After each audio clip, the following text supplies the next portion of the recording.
Wes, I feel bad that we were so harsh on Stewart, considering how humble he is. I mean, he can't be too mad at us. He showed up again this week. So that's true.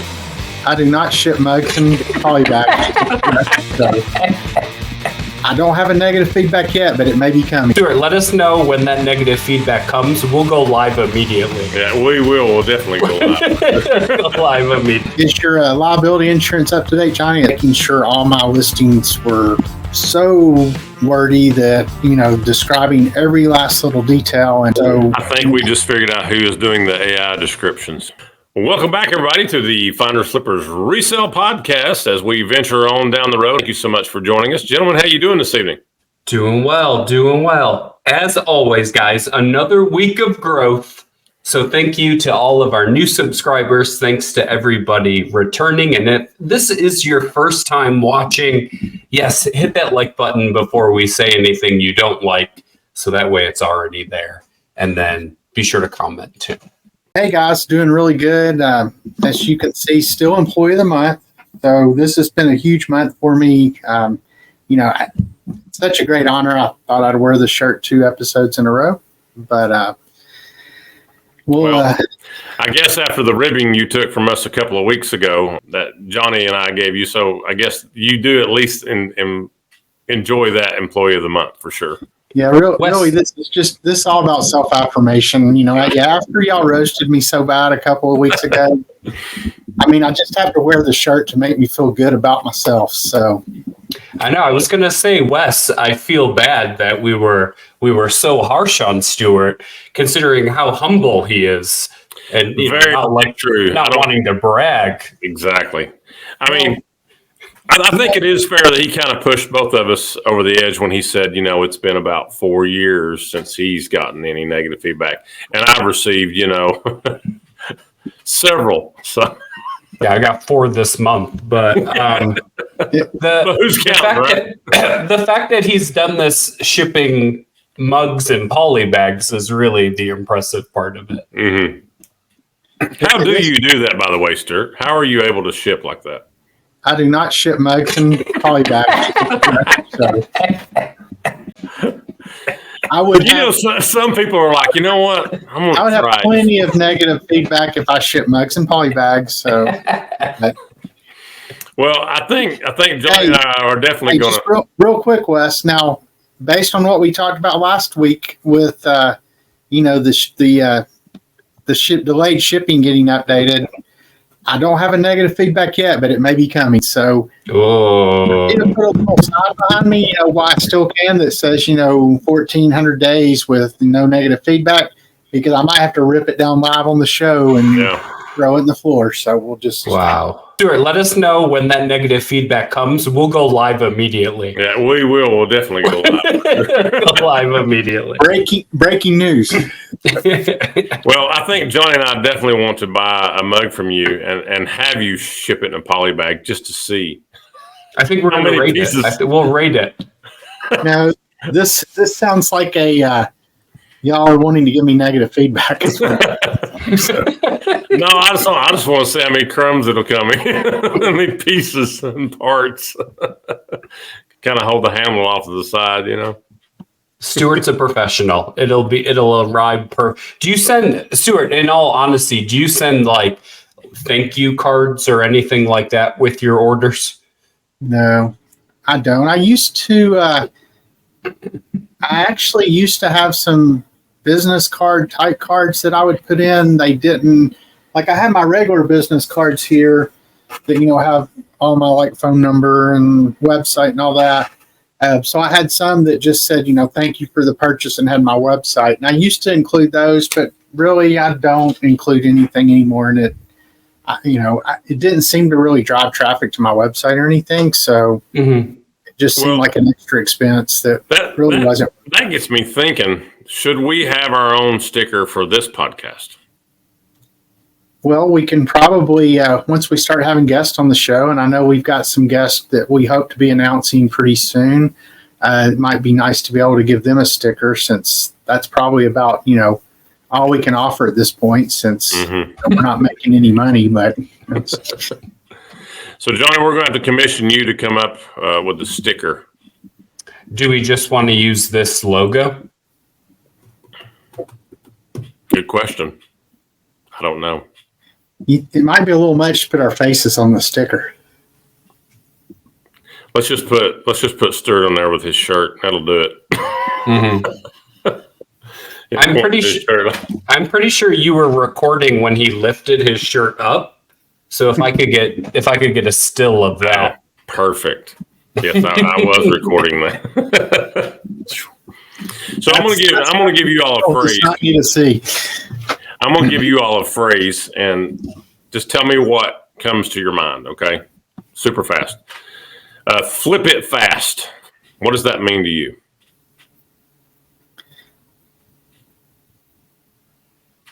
I mean, to me, that's yeah. I mean, when you say that, I mean, I'm thinking of the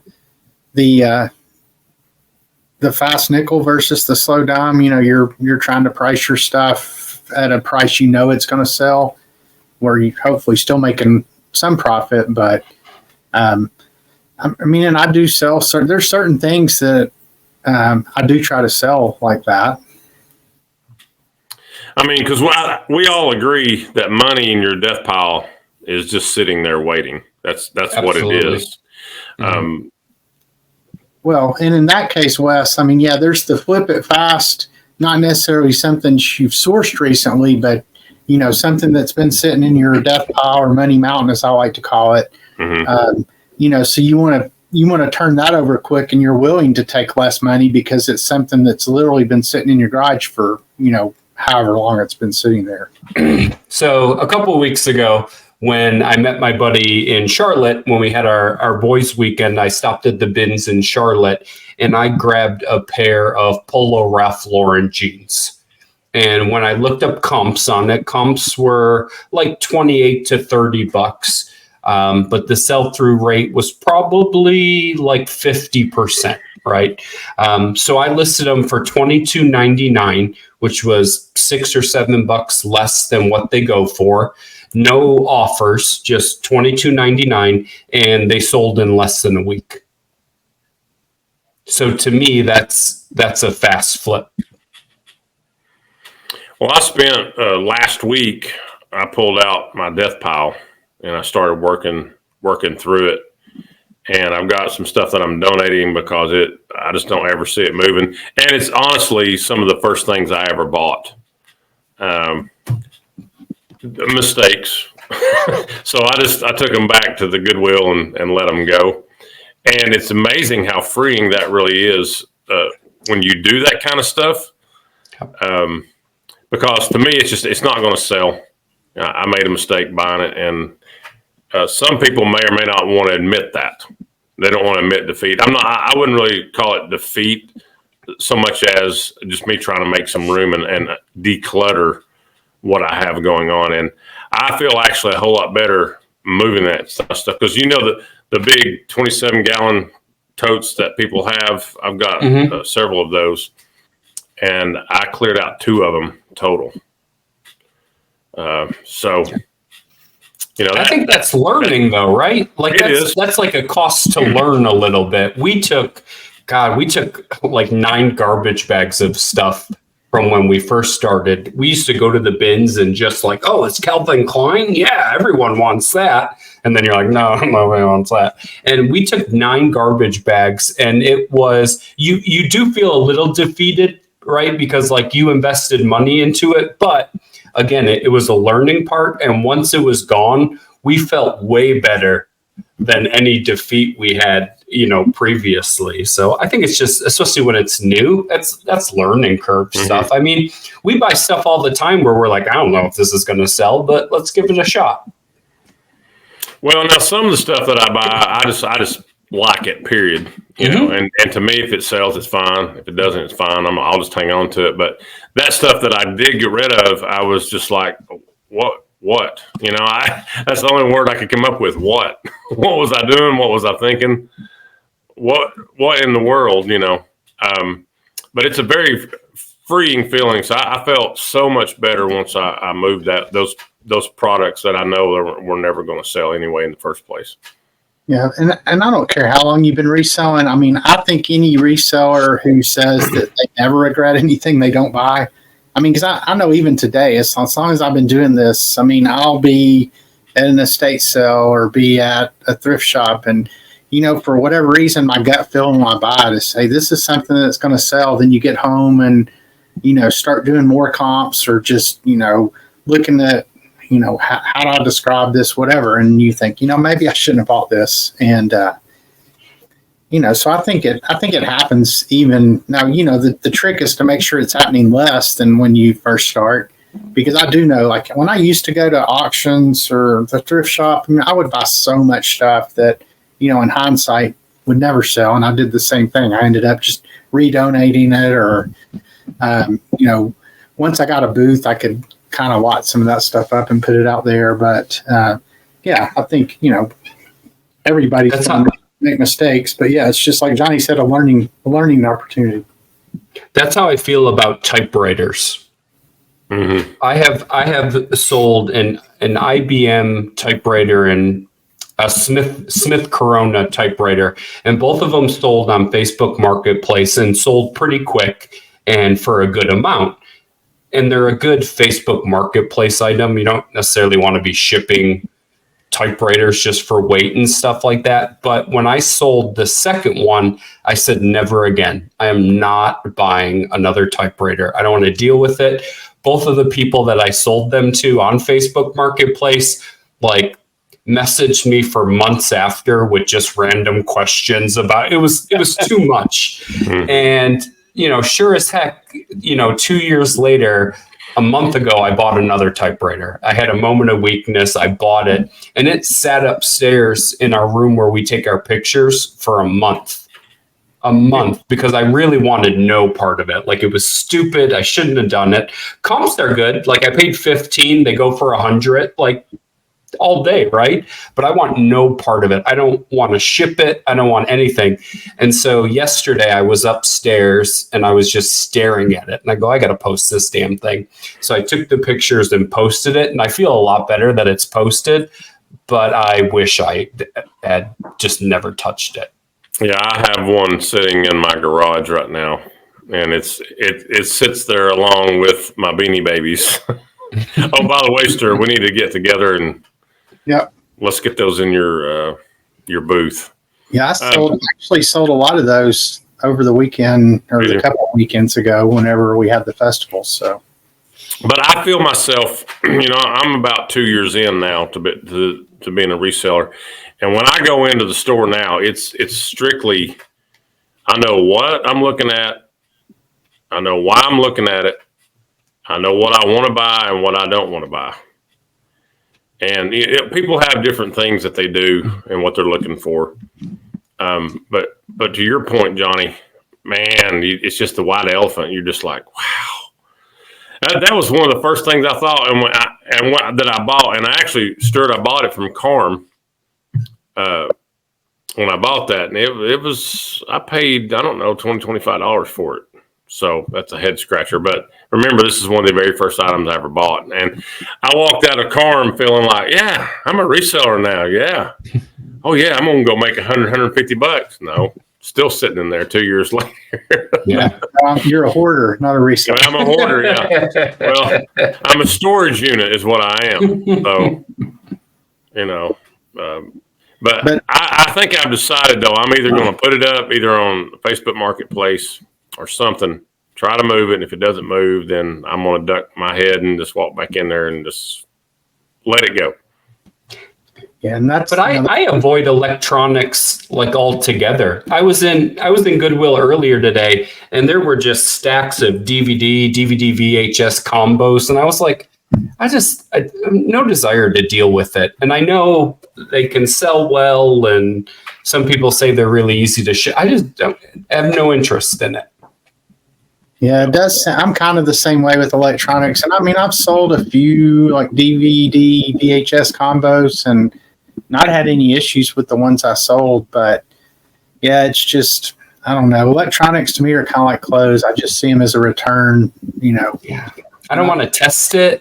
And Yeah, anytime I hear that I have to test something or this doesn't work, that's just, it turns me off really quick, Well, I think people who tend to sell electronics sell a lot of electronics. So it's kind of like, you with clothes or me with the stuff I sell. I mean, you sell enough volume. So yeah, if you sell some that don't work and you get a return, you're, assuming you don't have a feeling that you're getting scammed, and, you can usually get a pretty good feeling about that. I think you're probably just telling the people to keep it and refunding them.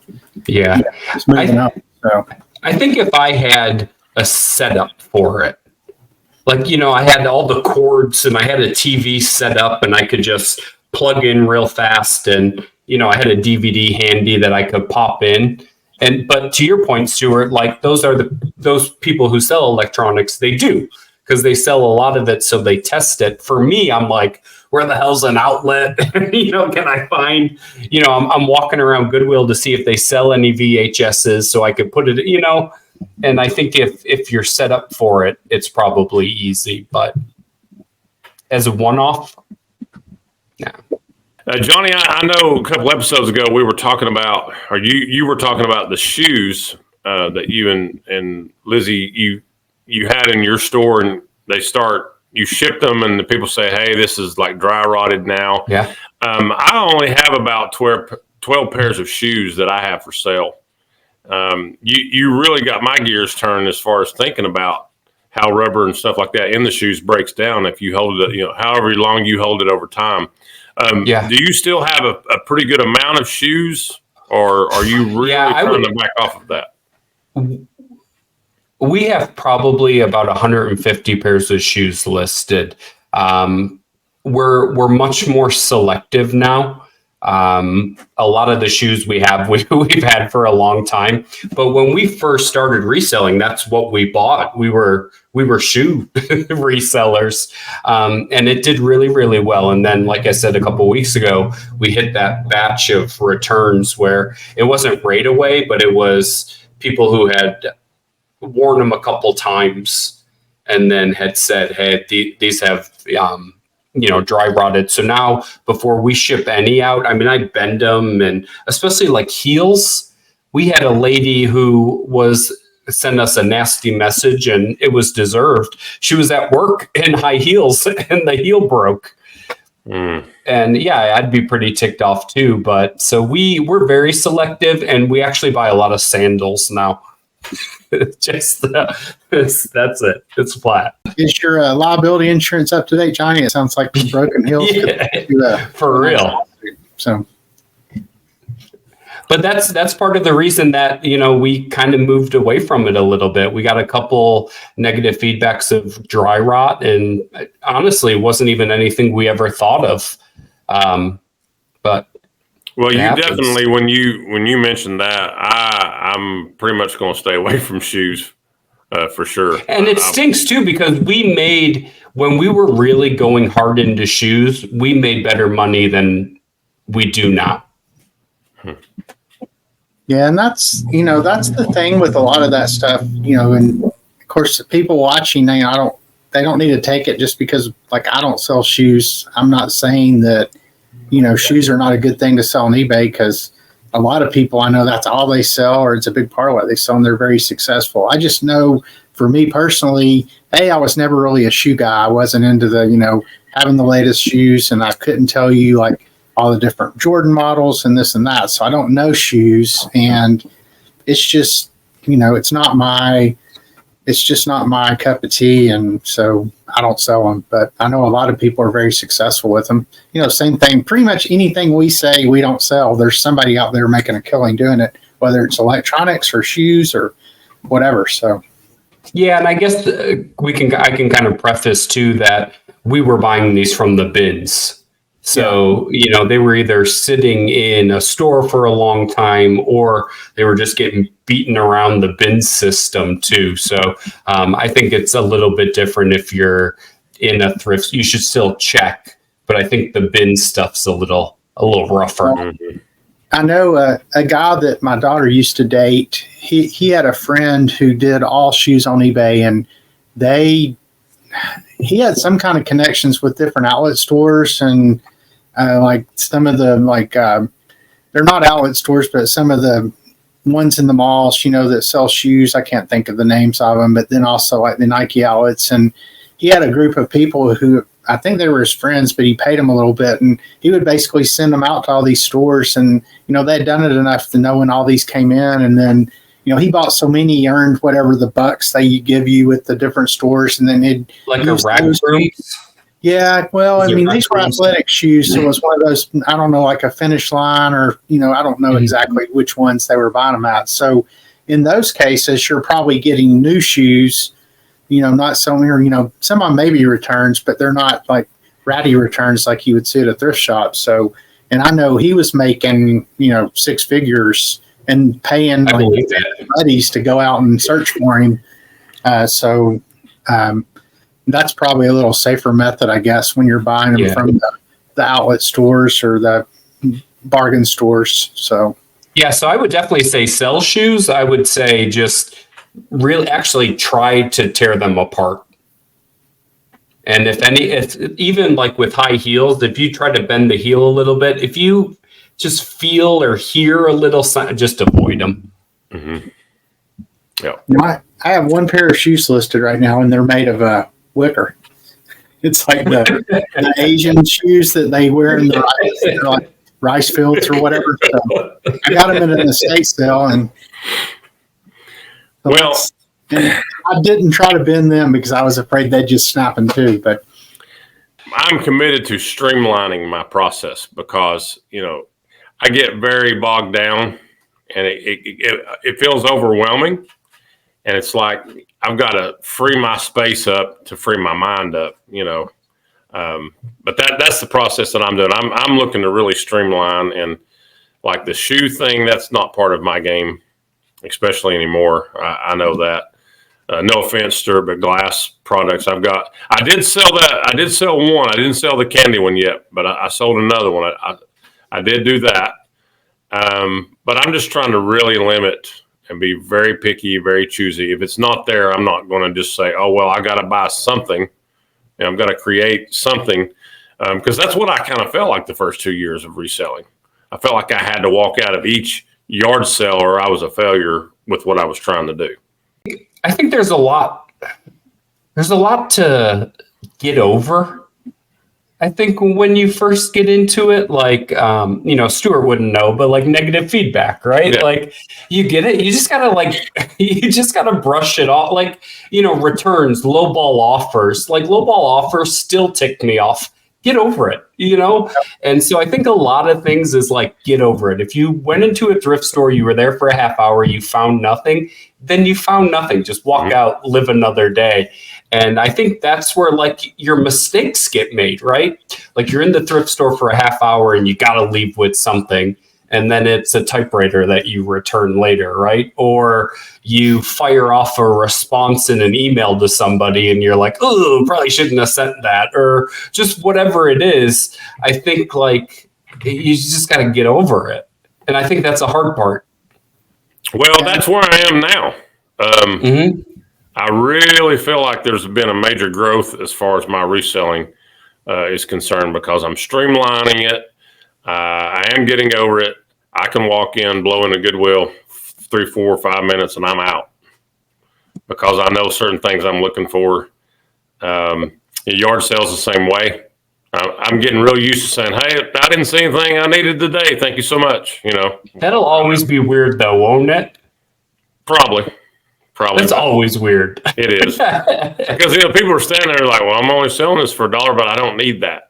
It's just going to pile. It's just going to pile up in my bins that I have at home. We did a garage sale last summer, and anytime anybody left without leaving something, like you felt like you took that personal. Yeah. Like, oh, I don't have good enough stuff for you. Yeah. $1. Come on, leave $1 at the table. Some of the things I think when you're first getting started in reselling that make it difficult, and some of these are personality traits, and a lot of them are ones that I have. I still have them, but I've learned just to kind of get over it. And I've had negative feedback in my reselling career, and as you mentioned, it is hard to just move past that, to not think it's the end of the world. I mean, especially when you get that first one. But I think like if you're a perfectionist type personality, it's very hard to be a reseller because there's just so many things that aren't perfect that fit in a box. There's so many things out of your control, whether it be the shipping, like I talked about last episode with the packages not being scanned, or, getting a negative feedback for something that you did everything right, or, just whatever. And, I think if you're that perfectionist type of person, you've just got, it's just like listing stuff. Is it better to list 10 things that are 90% perfect or 2 things that's 100% perfect? Is that extra 10% of perfection going to help you sell? Is it going to make that much of a difference in whether an item sells or not? And probably not. And that's another thing. I mean, I tend to be very wordy in everything I write. And so that was one of the biggest things I had to learn. And then kind of along those same lines, I mean, I think another thing, like if you're the kind of person that takes things personal, that's going to be difficult too. I mean, it's, and I'm guilty. I mean, it's hard not to take it personal when somebody leaves you a negative feedback or returns something that is perfect, or, just any kind of criticism you may get. Right. You just got to learn to, I guess, learn to suppress those feelings, for lack of a better term. Yeah. And then kind of on the flip side of things, I think that the traits that, help make a good reseller, it's not necessarily, you don't have to have all these traits, but I think you definitely have to have a tolerance for the mundane, because the going out and sourcing is fine, but then sitting down and listing, I mean, that can be the most boring thing in the world. And, if you buy 100 things, you really need to list 100 things. Now, we're all guilty. I mean, we all have our death piles, money mountains. I mean, I'm just as guilty of that as anybody, but you've got to be able to just sit down and motor through stuff. And I think that just reading on Facebook groups, I think that sinks more people trying to get into reselling than anything. They're really good at the sourcing side, terrible at the listing side, just because it's not fun. And, along those same lines, you've got to be self-motivated. I mean, there's nobody looking over your shoulder. And that's whether you're part-time or full-time. There's, nobody's sitting there telling you got a list. I guess kind of the last thing would be just I know we've talked a lot about things we don't sell, but I think we've all tried those things at some point. But I do think you've got to be willing to get outside your comfort zone and at least try to sell some things that you're not, used to normally buying, like we did a couple of episodes ago. I think we all went out and bought one thing.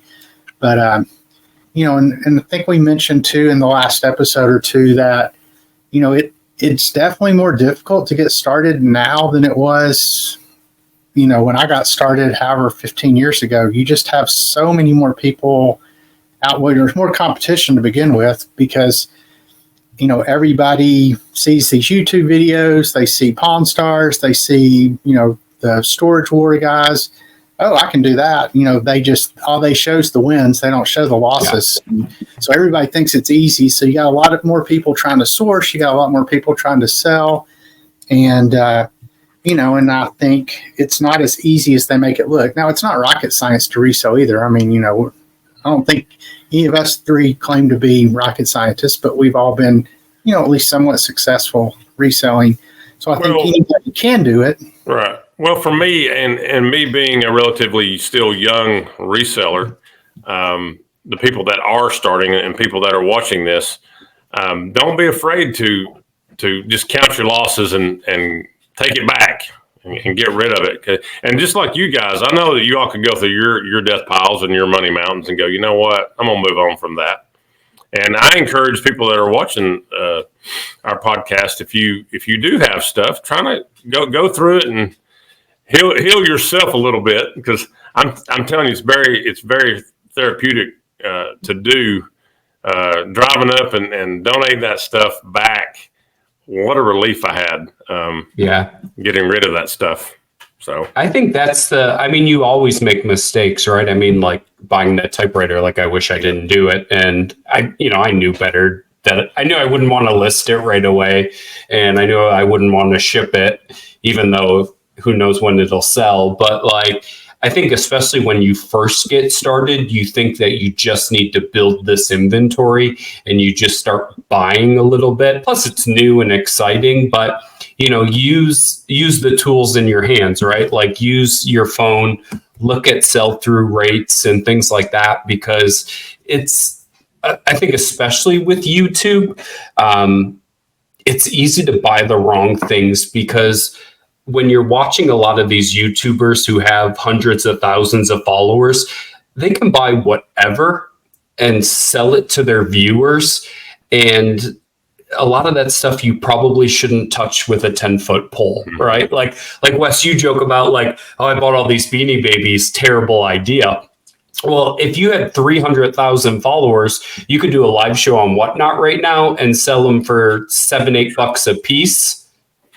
And you'd say, hey, that was a pretty good deal. I paid $1 for them or whatever, and they sold for $8 a piece. But like us in like the real world of it, like I think it's tricky when you're watching certain YouTube people, and then you try to put that into real life. So use your phone, check sell-through rates. I know if you're selling clothing like we do, Poshmark sell-through rates and comps are different than eBay. So you want to check both of them and things like that too. So just keep that in mind. Yeah, so what do you think the balance is between like picking something to sell, learning about that, and then just eventually just getting started? Because I know there's a balance there. I know some people like spend, that you'll see somebody post something on Facebook. I've been watching YouTube videos for 3 months. I've been, educating myself on this, educating myself, and I'm about ready to create my first listing. Well, at some point you just got to kind of dive in the pool with both feet too. But that's why I think if you're starting, and this isn't what we did, but I would start at home. Like yes. Go through your closet, go through your kids' toys, whatever it is, and like at least get the hang of it with stuff at home. So you're already invested in it, right? You already have it. Versus all of a sudden you have a kitchen table or a dining room table full of stuff and you don't know what the heck you're doing. And like, especially Stewart, like you sell, like a lot of your stuff can be heavy.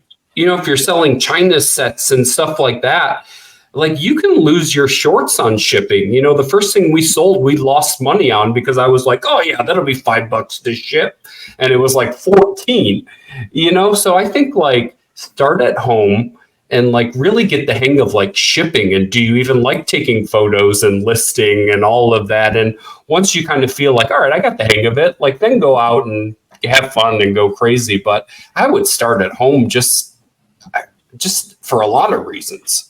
And yes. be very methodical too in how you're doing it. And if you need to go at a snail's pace, go at a snail's pace and just crawl a little bit. For sure, because you can get yourself a whole lot of Beanie Babies sitting there that you wish you'd never bought. So. Well, and if you already have a hobby or something you know about, that's probably an excellent place to start, because then you can at least cut out the having to educate yourself about the product part of it. You may already have an idea of value. You may not know about the shipping, but yeah, you can teach yourself that. But yeah, it's a whole lot harder. Like for me to go out and learn about women's clothes, that would be really difficult because I don't know anything about it. But, I don't know. I started out, selling more like sports stuff that I would find at yard sales, whether it was cards or figurines, back when those things would still sell reasonably well. Of course, cards have made a comeback, but it's, so it was stuff I already knew about because I'd run a sports card booth when I got out of college for a couple of years. And so that's kind of what I started with online, were those types of things. So there wasn't at least the learning curve of learning the product, and then slowly added other things. And so, yeah, I think we started with clothes because our Goodwills don't have very good hard goods sections. So I think our Goodwill was like, okay, if we're going to resell here, it's going to be clothes. And then that's what, I don't think we went into it being like, we're clothing resellers. Well, it's funny. I mean, the way I kind of got into the hard goods side of things, the collectibles in China and things of that nature is, I mean, I really got heavy into reselling after I went to my first in-person auction and figured out, at the end of the night, they sold off whole tables and you could get like 2 or 3 whole tables of stuff for like $5, literally. I mean, I remember the very first one I ever went to. I mean, I came home with my car just loaded down because there were like me and 3 other guys left at the end. And, they were putting tables together. And I don't know how many hundreds of items I got. Of course, I was so excited. I come home with my car loaded down. Amy, not so much. She's like, what are you going to do with all this crap?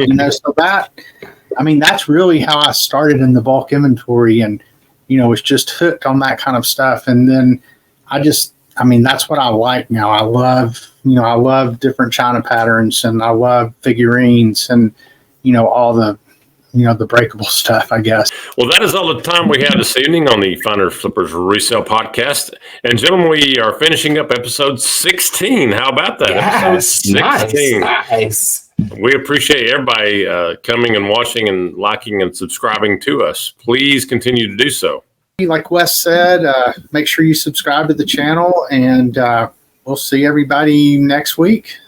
Have a great week. Bye, guys.